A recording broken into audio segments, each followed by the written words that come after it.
ಎಲ್ಲರಿಗೂ ನಮಸ್ಕಾರ ವೀಕ್ಷಕರೇ, welcome back to my channel. ನಾನು ಅನುಶ್ರೀ. ನಾನು ಇವತ್ತಿನ ದಿನ ಉತ್ತರ ಕರ್ನಾಟಕದ ಸ್ಪೆಷಲ್ ಬದನೆಕಾಯಿ ಎಣ್ಣೆಗಾಯಿ ಪಲ್ಯನ ಹೆಂಗೆ ಮಾಡೋದಂತ ತೋರಿಸಕ್ಕೆ ಕೊಡತ್ತೀನಿ. ಯಾರೆಲ್ಲ ನೀವು ನಮ್ಮ ಚಾನಲ್ನ ಸಬ್ಸ್ಕ್ರೈಬ್ ಮಾಡ್ಕೊಂಡಿಲ್ಲ ಪ್ಲೀಸ್ ದಯವಿಟ್ಟು ಸಬ್ಸ್ಕ್ರೈಬ್ ಮಾಡ್ಕೊಳ್ರಿ. ಹಂಗೆ ಬೆಲ್ ಬಟನ್ ಮೇಲೆ ಕ್ಲಿಕ್ ಮಾಡಿ ಒಂದು ಲೈಕ್ ಮಾಡಿರಿ. ಬನ್ರಿ ಇವತ್ತು ನೋಡಿ ನಾವು ಸ್ಟಾರ್ಟ್ ಮಾಡೋಣಂತ. ಮೊದಲೇದಾಗಿ ನಾನು ಇಲ್ಲಿ 1/4 kg ಬದನೆಕಾಯಿನ ಈ ರೀತಿ ಮಧ್ಯ 4 ಭಾಗನ ಕಟ್ ಮಾಡಿ ಇಟ್ಕೊಂಡಿದ್ದೀನಿ.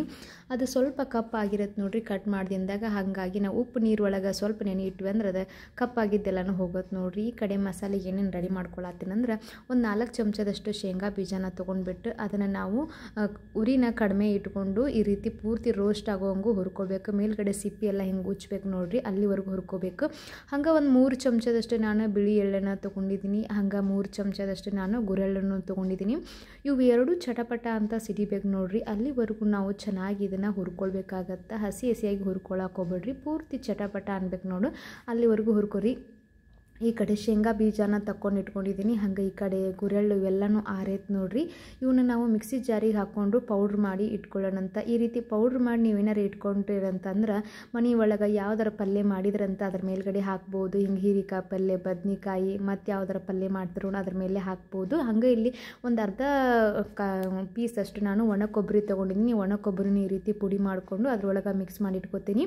ಈ ಕಡೆ 1 ಕಪ್ನಷ್ಟು ನಾನು ಎಣ್ಣೆನ ಹಾಕ್ಕೊಂಡಿದ್ದೀನಿ. ಏನಪ್ಪ ಇಷ್ಟು ಎಣ್ಣೆಯನ್ನು ಹೋಗಬೇಡ್ರಿ, ಇದು ಈ ಕರ್ಕೊಂಡು ಕ್ಯಾರ ತಕ್ಕೊಂಡು ಸ್ವಲ್ಪ ಒಂದು 4 ಚಮಚದಷ್ಟು ಎಣ್ಣೆ ಒಳಗೆ ಈ ಪಲ್ಯ ಆಗಿ ಹೋಗ್ತೈತಿ. ಈಗ ಕರ್ಕೊಳ್ಳಾಕ ನಾನು ಎಣ್ಣೆ ಒಳಗೆ ಡೀಪ್ ಫ್ರೈ ಮಾಡ್ಕೊಳ್ಳಾಕತ್ತೀನಿ ಬದ್ನಿಕಾಯಿನ. ಈ ರೀತಿ ಡೀಪ್ ಫ್ರೈ ಮಾಡೋದ್ರಿಂದ ಬದ್ನಿಕಾಯಿ ಭಾಳ ರುಚಿ ಅಂದ್ರೆ ಅವ್ರು ಭಾಳ ರುಚಿ ಆಗ್ತೈತಿ. ಹಂಗೆ ತುಂಬ ದರ್ಸಿಲು ಬಿಡಲ್ಲಂಗೆ ತಿಂತಾರೆ ನೋಡಿರಿ. ಈ ರೀತಿ ಬದ್ನಿಕಾಯಿ ಎಣ್ಣೆಕಾಯಿ ಪಲ್ಯ ನೀವೇನಾದರೂ ಮನ್ಯಾಗ ಮಾಡಿದ್ರಂದ್ರೆ ಈ ರೀತಿ ನಾವು ಕಲರ್ ಎಲ್ಲ ಚೇಂಜ್ ಆಗ್ಬೇಕು ನೋಡಿರಿ. ನೋಡಕತ್ತಿರಲ್ಲ, ಕಲರ್ ಹಿಂಗೆ ಚೇಂಜ್ ಆಗೋವರೆಗೂ ನೀವು ಇದನ್ನು ಸ್ವಲ್ಪ ಒಂದು 2 ರಿಂದ 3 ನಿಮಿಷ ನೀವು ಎಣ್ಣೆ ಒಳಗೆ ಫ್ರೈ ಮಾಡ್ಕೋಬೇಕು.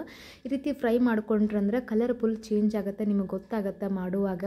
ಈ ರೀತಿ ನೀವು ಮಾಡಿ ಸ್ವಲ್ಪ ಎಣ್ಣೆ ಬಸದ್ಕೊಂಡು ನೀವು ಒಂದು ಪ್ಲೇಟಿಗೆ ತಗೊಂಡ್ಬಿಟ್ಕೊಂಡ್ಬಿಡ್ರಿ. ಈ ಕಡೆ ನೋಡಕತ್ತಿರಲ್ಲ 3 ರಿಂದ 4 ಚಮಚದಷ್ಟು ನಾನು ಎಣ್ಣೆನ ಹಾಕ್ಕೊಂಡಿದ್ದೀನಿ. ಎಣ್ಣೆ ಬಿಸಿ ಆಗ್ತಿದ್ದಂಗೆ 1 ಚಮಚದಷ್ಟು ಸಾಸಿವೆ ಹಾಗೆ 1 ಚಮಚದಷ್ಟು ಜೀರಿಗೆನ ಹಾಕ್ಕೊಳ್ಳಾಕತ್ತೀನಿ. ಇದಿಷ್ಟು ಹಾಕ್ಕೊಂಡ್ಬಿಟ್ಟು ನಾನು 1 ಕಪ್ನಷ್ಟು ನಾನು ಉಳ್ಳಾಗಡ್ಡಿ ಕಟ್ ಮಾಡಿ ಇಟ್ಕೊಂಡಿದ್ದೆ ಸಣ್ಣಗೆ, ಅದು ಉಳ್ಳಾಗಡ್ಡಿನೂ ಹಾಕ್ಕೊಳ್ಳಾಕತ್ತೀನಿ. ಹಾಕ್ಕೊಂಡು ಈ ಎಣ್ಣೆ ಉಳ್ಳಾಗಡ್ಡಿದ ಹಸಿ ಅಂಶ ಎಲ್ಲ ಹೋಗ್ಬೇಕು ನೋಡಿರಿ, ಹಸಿ ವಾಸನೆ ಅಲ್ಲಿವರೆಗೂ ನೀವು ಇದನ್ನು ಸ್ವಲ್ಪ ಎಣ್ಣೆ ಒಳಗೆ ಬಾಡಿಸ್ಕೋರಿ.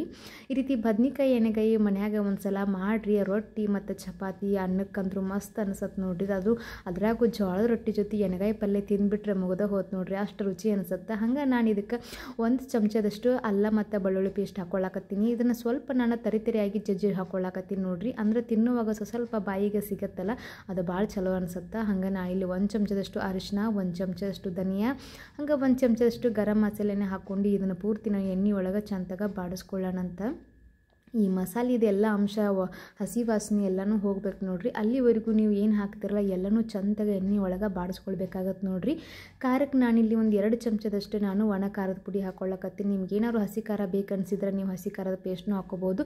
ನೆಕ್ಸ್ಟ್ ವಿಡಿಯೋದೊಳಗೂ ನಾನು ಅದನ್ನು ಕೂಡ ಮಾಡಿ ತೋರಿಸ್ತೀನಿ ನಿಮ್ಗೆ. ಇನ್ನೊಂದು ಬೇರೆ ಥರ ಎಣ್ಣೆಗಾಯಿ ಪಲ್ಯ ಮಾಡ್ತಾರೆ ನಮ್ಮ ಕಡೆ, 3 ರಿಂದ 4 ಥರ ಮಾಡ್ತೀವಿ ನೋಡಿರಿ ನಾವು ಮನ್ಯಾಗ. ಹಂಗೆ ಈಗ ನೋಡತ್ತಿರಲ್ಲ 1 ಟೊಮೆಟೊನ ಕಟ್ ಮಾಡಿ ಟೊಮೆಟೊನ ಹಾಕ್ಕೊಳ್ಳಾಕತ್ತೀನಿ. ಈ ಟೊಮೆಟೊ ಪೂರ್ತಿ ಮೆತ್ತಗೆ ಹಾಕ್ಬೇಕು ನೋಡಿರಿ. ಅಲ್ಲಿವರೆಗೂ ಈ ರೀತಿ ಎಣ್ಣೆ ಒಳಗೆ ಸ್ವಲ್ಪ ಕರ್ಕೊಳ್ರಿ. ಹಂಗೆ ನಾನು ಒಂದು ಚಿಟಿಕೆಯಷ್ಟು ಹಿಂಗೆ ಹಾಕಾಕತ್ತೀನಿ.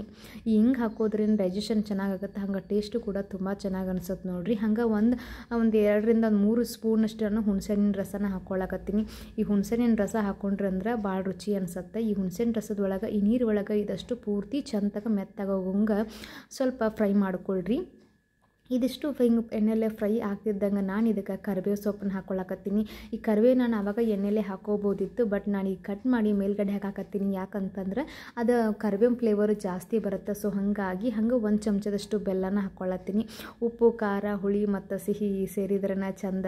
ಈಗ ನಾನು ಸ್ವಲ್ಪ ಬೆಲ್ಲ ಹಾಕ್ಕೊಂಡೀನಿ, ಇನ್ನೂ ಮಸ್ತ್ ಅನ್ಸುತ್ತೆ. ಹಂಗೆ ರುಚಿಗೆ ತಕ್ಕಷ್ಟು ಉಪ್ಪು ಹಾಕೋರಿ. ಉಪ್ಪು ಹಾಕ್ಕೊಂಡಿದ್ದು ಪೂರ್ತಿ ಎಣ್ಣೆ ಒಳಗೆ ಎಲ್ಲನೂ ಕರಗದಿಂದಾಗ ಈ ಕಡೆ ಏನು ನಾವು ಬದ್ನಿಕಾಯಿ ಏನು ಕರೆದಿಟ್ಕೊಂಡಿದ್ದೀವಿ ನೋಡಿರಿ ಎಣ್ಣೆ ಒಳಗೆ, ಅದನ್ನು ಇದ್ರೊಳಗೆ ಹಾಕ್ಕೊಂಡು ಚಂದಾಗ ನಾವು ಸ್ವಲ್ಪ ಮಿಕ್ಸ್ ಮಾಡ್ಕೊಳ್ಳೋಣಂತ. ಈಗ ಸದ್ಯಕ್ಕೆ ನೀರು ಹಾಕಬೇಡ್ರಿ, 1 ನಿಮಿಷವರೆಗೂ ನೀವು ಈ ರೀತಿ ಎಣ್ಣೆ ಒಳಗೆ ಸ್ವಲ್ಪ ಫ್ರೈ ಆತಂದ್ರೆ ಇನ್ನೂ ಭಾಳ ಚಲೋ ಅನ್ಸುತ್ತೆ. ನಾವೇನೀಗ ಮುಂಚೆ ಪುಡಿ ಮಾಡಿಟ್ಕೊಂಡಿದ್ದೀವಿ ನೋಡಿರಿ, ಈಗ ಡ್ರೈದಾಗಿ ಇದ್ದಿದ್ದು ಅದನ್ನು ನಾವು ಒಂದು 4 ಚಮಚದಷ್ಟು ನಾನು ಇದಕ್ಕೆ ಹಾಕ್ಕೊಳ್ಳಾಕತ್ತೀನಿ. ಇಷ್ಟು ಹಾಕ್ಕೊಂಡು ನಾವು ಇದನ್ನು ಸ್ವಲ್ಪ ಮೇಲೆ ಕೆಳಗೆ ಮಾಡಿಕೊಂಡು ಸ್ವಲ್ಪ ಮಿಕ್ಸ್ ಮಾಡ್ಕೊಳ್ಳೋಣಂತ. ಈ ರೀತಿ ಪೌಡ್ರ್ ಹಾಕೋದ್ರಿಂದ ತುಂಬ ಚೆನ್ನಾಗಿ ಅನ್ಸುತ್ತೆ ನೋಡಿರಿ ಬದ್ನಿಕಾಯಿ ಎಣ್ಣೆಗಾಯಿಗೆ. ಹಿಂಗೆ ಇದಕ್ಕೆ 1 ಕಪ್ನಷ್ಟು ನಾನು ನೀರು ಹಾಕ್ಕೊಳ್ಳಾಕತ್ತೀನಿ. ನೀರು ಹಾಕ್ಕೊಂಡ್ಬಿಟ್ಟು ನಾನು ಇದನ್ನು ಸ್ವಲ್ಪ ಚಂದಾಗ ಕುದಿಯಾಕ ಬಿಡೋಣಂತ. ನಿಮ್ಗೇನಾದ್ರೂ ಇನ್ನೂ ಸ್ವಲ್ಪ ಗಟ್ಟಿಯಾಗಿ ಬೇಕಪ್ಪ ಅಂತಂದರೆ ನೀವು ಸ್ವಲ್ಪ ಪೌಡ್ರ್ ಅದು ಮಾಡಿಟ್ಕೊಂಡಿದ್ದೀವಿ ನೋಡಿರಿ, ಅದನ್ನು ಹಾಕ್ಕೋಬೋದು. ನಿಮ್ಗೆ ಸ್ವಲ್ಪ ಕಡಿಮೆ ಬೇಕಂತಂದ್ರೆ ನೀವು ಸ್ವಲ್ಪ ಹಾಕ್ಕೋಬೋದು. ಮತ್ತು ನೀವು ಮುಂದೆ ಯಾವ್ದಾದ್ರು ಪಲ್ಯದೊಳಗೆ ಮಾಡ್ತೀರಿ ನೋಡಿರಿ, ಆ ಪಲ್ಯಕ್ಕೆ ಮ್ಯಾಗ ಉದುರಿಸ್ಕೊಂಡು ಹಾಕ್ಕೊಂಡು ತಿಂದು ನೋಡಿರಿ, ಭಾಳ ರುಚಿ ಅನ್ಸುತ್ತೆ. ನೋಡಾಕತ್ತಿರಲ್ಲ, ಇವಾಗ ನಾನು ಇದನ್ನು ಚಂದಾಗ ಮಿಕ್ಸ್ ಮಾಡ್ಕೊಳಕತ್ತೀನಿ. ಈ ರೀತಿ ಮಿಕ್ಸ್ ಮಾಡ್ಕೊಂಡ್ಬಿಟ್ಟು 1 ರಿಂದ 2 ಕುದಿಬೇಕಿದೆ. ಎಲ್ಲನೂ ಪೂರ್ತಿ ಚಂದಾಗ ಉಪ್ಪು ಖಾರ ಎಣ್ಣೆ ಒಳಗೆ ಕುದಿತಂದ್ರೆ ಭಾಳ ಚಲೋ ಅನಿಸುತ್ತೆ. ಇದೆಲ್ಲ ಸೈಡ್ ಎಲ್ಲ ಆಯಿಲ್ ಬಿಡ್ಬೇಕು ನೋಡಿರಿ, ಅಲ್ಲಿವರೆಗೂ ನೀವು ಇದನ್ನು ಸ್ವಲ್ಪ ಚಂದಾಗ ಕುದಿಸ್ಕೊಬೇಕಾಗತ್ತೆ.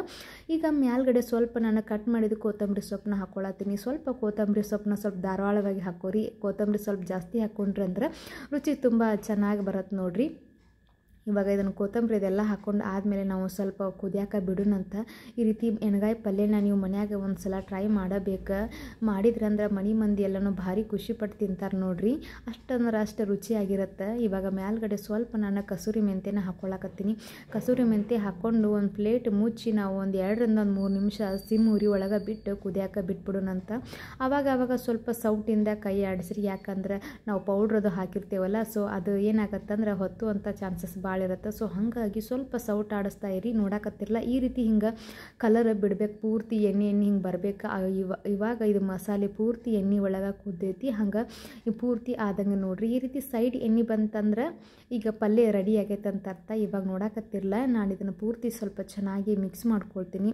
ಮಿಕ್ಸ್ ಮಾಡ್ಕೊಂಡ್ವಿ ಅಂತಂದ್ರೆ ನೋಡಿರಿ, ಬದ್ನಿಕಾಯಿ ಎಣ್ಗಾಯಿ ಪಲ್ಯ ಮಸ್ತಂಗೆ ರೆಡಿ ಆಗೈತಿ. ಇದು ರೊಟ್ಟಿ ಚಪಾತಿ ಅನ್ನಕ್ಕಂತರೂ ಮಸ್ತ್ ಅನಿಸುತ್ತೆ. ನಮ್ಮ ಕಡೆ ಉತ್ತರ ಕರ್ನಾಟಕ ಮಂದಿ ಕಡೆ ಈ ಕಡೆ ಬದ್ನಿಕಾಯಿ ಎಣ್ಗಾಯಿ ಯಾವ್ದಾರು ಊರಿಗೆ ಹೊಂಟ್ವಿ ಅಂತಂದ್ರೆ ಈ ಬದ್ನಿಕಾಯಿ ಎಣ್ಗಾಯಿ ಕಟ್ಕೊಂಡು ಹೋಗ್ತಾರೆ ನೋಡಿರಿ. ಈ ಕಡೆ ಅಂದ್ರೆ ಭಾಳ ಅಂದ್ರೆ ಎಲ್ಲರೂ ಇಷ್ಟಪಟ್ಟು ತಿಂತಾರೆ. ಅದು ಜೋಳದ ರೊಟ್ಟಿಯಾಗ ಚಪಾತಿಗಂತರೂ ಮಸ್ತ್ ಕಾಂಬಿನೇಷನ್ ನೋಡಿರಿ. ನೀವು ಈ ರೀತಿನ ಒಂದು ಸಲ ಎಣ್ಗಾಯಿ ಪಲ್ಯನ ಮಾಡಿರಿ. ನೋಡಾಕತ್ತಿರಲ್ಲ, ಇನ್ನು ಈ ರೊಟ್ಟಿ ಒಳಗೆ ಸರ್ವ್ ಮಾಡ್ಕೊಂಡಿದ್ದೀನಿ. ರೊಟ್ಟಿ ಹಂಗೆ ಮೆಣಸಿನ್ಕಾಯಿ, ಮೊಸರುಗಾಯಿ ಮೆಣಸಿನ್ಕಾಯಿ, ಸಾಂಬಾರು, ಬದ್ನಿಕಾಯಿನ ಮಾಡಿ ಹಾಕ್ಕೊಂಡಿನಿ ನಾನು ಪ್ಲೇಟಿಗೆ. ಭಾಳ ಅಂದ್ರೆ ಭಾಳ ಮಸ್ತ್ ಆಗೈತಿ. ನೀವು ಒಂದು ಸಲ ಟ್ರೈ ಮಾಡಿರಿ, ಹೆಂಗೆ ಅನಿಸ್ತಂತ ನಮಗೂ ಹೇಳ್ರಿ. ನಮಸ್ಕಾರ.